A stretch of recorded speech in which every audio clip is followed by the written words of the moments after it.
ஸ்ரீரங்கத்தில் பறக்கும் படை அதிகாரிகள் நடத்திய வாகன சோதனையில் 42,50,000 ரூபாய் பறிமுதல் செய்யப்பட்டது.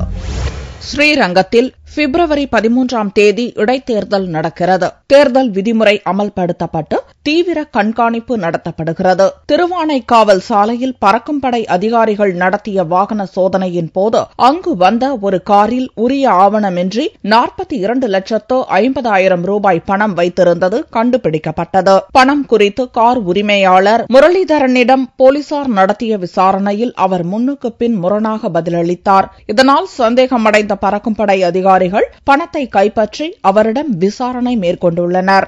He was carrying a cash of 42,50,000. Okay, we are looking into it. We are investigating whether what was the purpose of so much cash being carried and whether these are accounted or unaccounted cash. Okay, that's it.